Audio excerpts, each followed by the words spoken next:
बात करें भारत के सबसे अमीर आदमी की तो जिस शख्स का नाम सबकी जुबान पर सबसे पहले आता है वो है अडानी ग्रुप के फाउंडर मिस्टर गौतम अडानी का। गौतम अडानी ऐसे शख्स हैं जिन्होंने अपनी किस्मत को कोसने की बजाय अपनी मेहनत से सफलता का बहुत बड़ा मुकाम हासिल किया है। भारत के कई उद्योगपतियों की तरह गौतम अडानी को भी व्यावसायिक साम्राज्य विरासत में नहीं मिला है। गौतम अडानी ने अपनी मेहनत से आज इतना बड़ा साम्राज्य स्थापित किया है। पर एक दिन ऐसा भी था जब गौतम अडानी एक डायमंड कंपनी में मामूली सी पगार में काम किया करते थे, लेकिन आज गौतम अडानी का कारोबार पूरी दुनिया में फैला हुआ है। तो चलिए आज हम बात करते हैं गौतम अडानी के अब तक के सफ़र के बारे में। भारत के सबसे बड़े बिजनेसमैन मिस्टर गौतम अडानी का जन्म 24 जून 1962 को गुजरात के एक बड़े शहर अहमदाबाद में हुआ था। इनके पिता मिस्टर शांतिलाल अडानी एक छोटा सा टेक्सटाइल का बिजनेस चलाते थे। इनकी माता शांताबेन अडानी एक हाउसवाइफ थी। इनके 7 भाई और बहन थे। घर की फाइनेंशियल सिचुएशन ख़राब होने की वजह से उन्होंने अपनी बेसिक एजुकेशन माने 12वीं तक की शिक्षा वहीं के एक लोकल स्कूल सेठ चीमन लाल नागीदास से की। उसी समय इनके पिता को बिजनेस में भारी नुकसान झेलना पड़ा, जिससे उन्हें दिन प्रतिदिन घर का खर्च चलाने में दिक्कत आने लगी और इन्होंने वहां से कहीं और जाने के बारे में सोचा।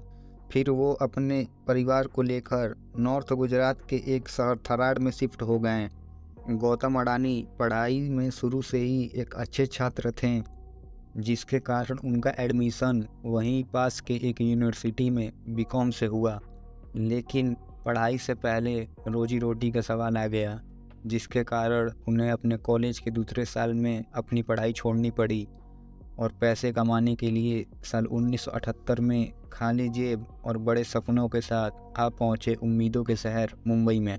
मुंबई पहुंचकर नौकरी की तलाश में दर-बदर भटकते रहे। कई छोटे मोटे काम करने के बाद फाइनली उन्हें महेंद्र ब्रदर्स की डायमंड कंपनी में डायमंड सॉर्टर का काम मिल गया। यहाँ कुछ सालों तक काम करने के बाद उन्होंने ये सीखा कि बिजनेस करते कैसे हैं। शुरू से ही गौतम अडानी एक ग्रोथ माइंडसेट के आदमी रहे हैं। इन्हें किसी भी चीज़ के बारे में जानने की क्यूरियोसिटी रहती है। इन्होंने डायमंड मार्केट में अपॉर्चुनिटी को देखते हुए अपना खुद का एक डायमंड ब्रोकरेज फर्म मुंबई के झावेरी बाज़ार में शुरू किया। और वहीं दूसरी तरफ गौतम अडानी के बड़े भाई ने गुजरात में प्लास्टिक फ्रेम बनाने वाली एक कंपनी को एक्वायर किया था। पर कंपनी अकेले न चला पाने के कारण उन्होंने गौतम अडानी को अपनी मदद करने के लिए अपने पास गुजरात बुला लिया। प्लास्टिक फ्रेम की कंपनी को चलाने के लिए हर महीने 20 टन पॉलीविनाइल क्लोराइड की ज़रूरत पड़ती थी। लेकिन उस समय भारत में बस IPCL ही एकमात्र ऐसी कंपनी थी जो पॉलीविनाइल क्लोराइड बनाती थी।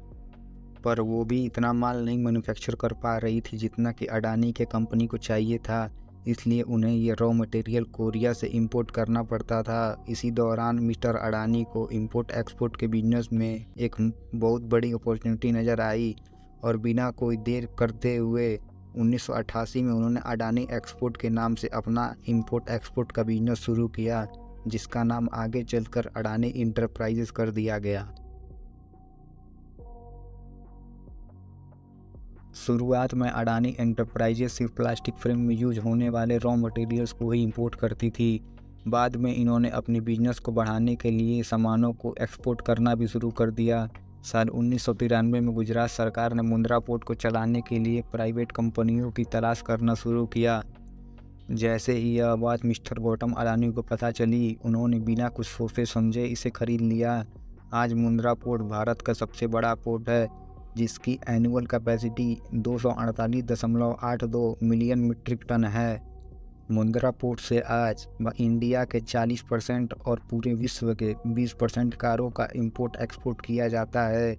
आज अडानी के पास मुंद्रा पोर्ट के अलावा पूरे विश्व में 12 और पोर्ट्स हैं। हाल ही में उन्होंने इजराइल के हाइफा पोर्ट को $1.18 बिलियन में ख़रीदा है। वो अपने बिजनेस में लीज पर जहाज़ों को यूज किया करते थे, जिससे कई बार डीले हो जाती थी, जिसके कारण उन्हें नुकसान झेलना पड़ता था। तब उन्होंने अपना प्राइवेट खुद का जहाज़ खरीदना शुरू किया। फिर उन्होंने पावर बिजनेस के क्षेत्र में कदम रखा। पावर बिजनेस के चलाने के लिए उन्हें कई चीज़ों की आवश्यकता थी, जैसे कोल, ट्रांसपोर्ट एक्सेट्रा। अडानी अपने धंधे में किसी भी एक चीज़ पर डिपेंडेंसी पसंद नहीं करते हैं, इसलिए जब उन्हें लगा कि भारत की कोल माइंस पर निर्भर नहीं रहना चाहिए, तब उन्होंने विदेश में भी कोल माइंस खरीदना शुरू कर दिया। इसी बीच उन्होंने एक कोल माइन ऑस्ट्रेलिया के क्वींसलैंड स्टेट में खरीदा, जिसका नाम कारमाइकल कोल माइन है। इस माइन को खरीदने के बाद उनके खिलाफ ऑस्ट्रेलिया में प्रोटेस्ट होने लगे, क्योंकि वहाँ के लोगों का कहना है कि इस माइन से पर्यावरण दूषित होगा। वहीं दूसरी तरफ इनके चाहने वालों का कहना है कि इससे कई लोगों को रोजगार मिलेगा। यह कोल माइन इतना बड़ा है कि हर साल 10 मिलियन टन कोल प्रोड्यूस करता है। इस कोल माइन को अडानी ने $2 बिलियन में ख़रीदा है। आज अडानी के पास पूरे कोल मार्केट का 50% शेयर है। इसी बीच अडानी ने रिलायंस पावर को 12,300 करोड़ और डीबी पावर को 70 बिलियन में ख़रीदा है। अडानी पावर देश का 15% एनर्जी खुद प्रोड्यूस करता है।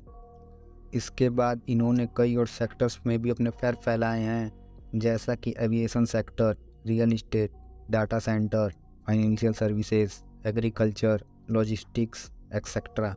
यही नहीं, इन्होंने अंबुजा सीमेंट को $10 बिलियन में एक्वायर किया है और एनटीटीवी में 29% का स्टेक भी ओन करते हैं। बात करें कंपनी के फाइनेंशियल के बारे में, तो इनका रेवेन्यू फाइनेंशियल ईयर 2022 में 2 लाख करोड़ का और नेट प्रॉफिट 40,000 करोड़ का रहा है। अडानी ग्रुप पर टोटल लोन 2,20,000 करोड़ का है और इनकी सभी कंपनियों का मार्केट कैप हिंडनबर्ग रिसर्च के कारण 19,18,000 करोड़ से 10 लाख करोड़ पर आ गया है। इनकी कंपनियों में 1 लाख से ज़्यादा लोग कार्य करते हैं। आज के लिए बस इतना ही। धन्यवाद।